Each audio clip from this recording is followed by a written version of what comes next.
Hello, it's Maryon, and I'm here today talking to you from New York and focusing on sex in the city, or lack of it, as we said.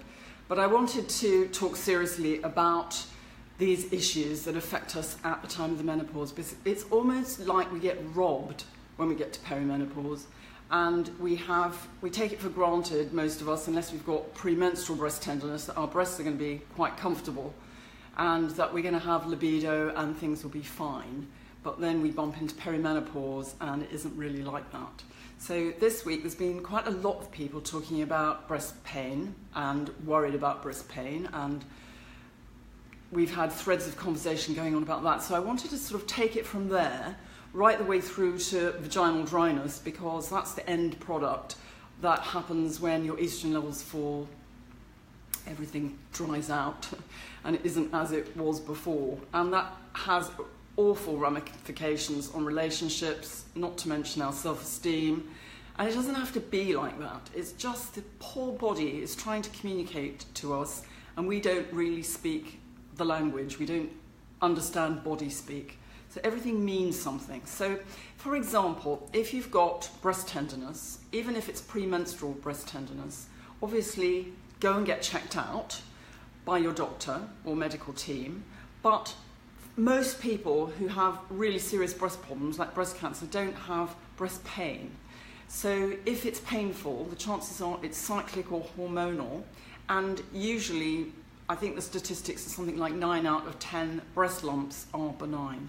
And I've had patients with all sorts of lumps and bumps premenstrually that are greatly affected by caffeine, by coffee and tea, and anything that contains caffeine. So you need to ditch that to start with, and to use a really high dose of evening primrose oil, particularly Efamol, which is the one that went through the clinical trials. And I used to do consultancy work for Efamol many, many years ago.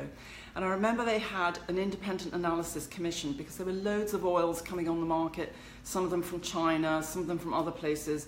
And they had an independent analysis done, and they found that some of the oils were rancid, and many of them didn't contain what they said on the label. So I know from other research on supplements, and there's quite a bit of it, that very often the supplements don't have in them what they say on the label.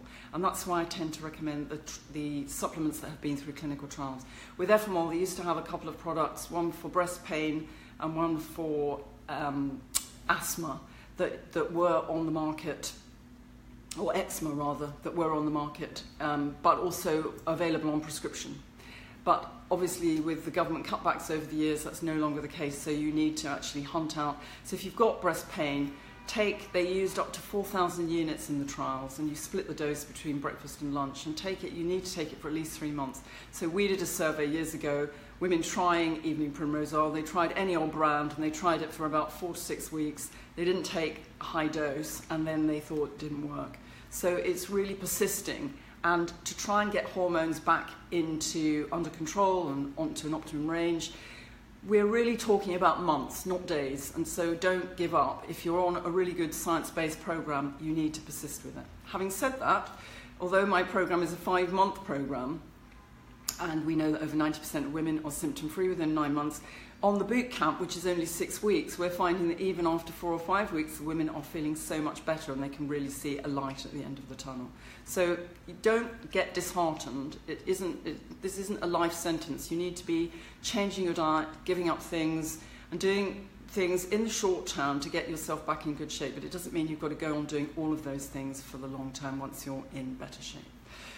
So breast tenderness, I think that's probably all I'm going to say for now on that, although there are lots of other things to say about it, because we need to be consuming a healthy diet, we need to be taking naturally occurring estrogens, but that leads into the next bit. So over the years, when I did all the research with women who had PMS, and again, lots of the women lost their libido. They felt like they'd been switched off from the waist downwards. So we did lots of work in that area, and we found that very often the low levels of nutrients in their body that had come about maybe because of childbearing and breastfeeding, or just that they were dieting and stressed and not eating a very good diet, they ended up having very little libido, not caring, probably preferring chocolate to sex, many of them, not caring if they were never touched again. Obviously that had serious effects on their relationship. And then as you get older and you get to perimenopause, and your levels of estrogen fall, you've got the double whammy, and it does become very difficult because the falling levels of estrogen, when you've got circulating estrogen, is responsible for keeping those little cells that produce mucus in your vagina and the elasticy tissues in production. And what tends to happen is when your estrogen levels fall, that factory goes out of business. So there are ways that you can get yourself back into good shape, but again, it's not going to happen overnight. So in the short term, you need to be using probably creams like Yes, coconut oil. There are different things that you can do just as a short-term measure. But in the long term, you need to be consuming naturally occurring estrogen regularly, little and often, and you need probably to take some supplements. The first trial I ever saw published was in the British Medical Journal in 1990, where it took a group of women who were using flax seeds and soya and red clover, and they compared them to a group of women taking hormone replacement therapy, and they were able to bring about the same changes in the lining of the vagina as the women on HRT. So there's lots you can do for yourself. And I would say there are also, if your libido is low, you may find in the process of getting yourself back into really good nutritional shape that your libido comes back automatically. But if it doesn't, there are a number of supplements that you can use that have been through clinical trials, like Lady Prelox, for example, which helps to boost libido. But I would strongly advise you to get your vaginal tissues sorted out first of all, because you don't want to have lots of physical relationships when you're feeling very sore inside, and it can make things worse. So as well as having a good diet that's full of naturally occurring estrogen, you can use omega-7 made by Pharmanord. That's the one that's been through the clinical trials, and it's been shown to help to get that factory back into production, so you get the mucus cells being produced again and the tissues repair. So there's lots that you can do. I really stress that you should be communicating to your other half and explaining that he's not being rejected. It isn't because you don't love him. It's just because you're going through this transition. You've got lots of changes going on in your body, and it's going to take a few months to get back to normal. And that brings me into the next thing. We're trying to do a survey at the moment on relationships. There's a link in the group. I think it's on the pinned post at the moment. And I don't ask a great deal from you for all the information and question answering I do, but I would like it if you could please all go and fill in this survey, because I want it to be a biggest relationship survey and to be a representation of what's really going on in a woman's life at the time of the menopause and what she most needs help with, so that we can highlight that and get you more help outside the group as well, hopefully in your doctor's surgeries and in the workplace and at home. And so when you fill in the survey, you can download a little booklet that will help you to improve your relationships and all that goes with it at this time of your life. So I hope that gives you hope. I hope it really makes you understand that you can be better again. This isn't the beginning of the end. Just because you don't feel like it now, just because you feel like you've been switched off from the waist downwards, doesn't mean it's always going to be that way. There are so many stories from my patients of how they get their mojo back, how they get back to loving relationships. And it's great, you know, when your kids are gone, maybe to uni, when you've got a little bit more leisure time and you've got more time with your partner, you don't want to be curled up on the edge of the bed thinking, oh, please don't touch me because I feel so terrible. You want to be loving and be able to enjoy this time of your life. Heaven knows that we put in the hard yards in our younger years, and this is our time of life. So we've got to get back to feeling really good if we want to be able to enjoy that. So please keep your questions coming.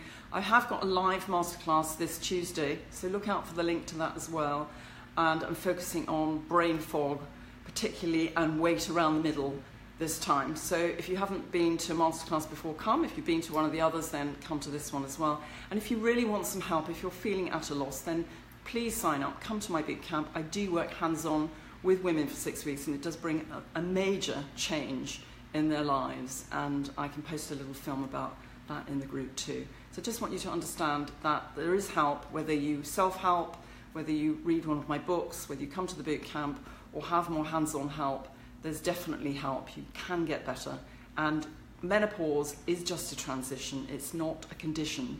And it will get better if you learn how to meet your needs so that you can swan off and enjoy however many years you're blessed with. And hopefully that will be lots, and it will be a great time. So thanks very much for joining me today. And I look forward to welcoming you to the boot camp on Tuesday, and please go and complete my survey right now. It won't take more than about 5 minutes, and I really would appreciate it. Thank you. Bye-bye.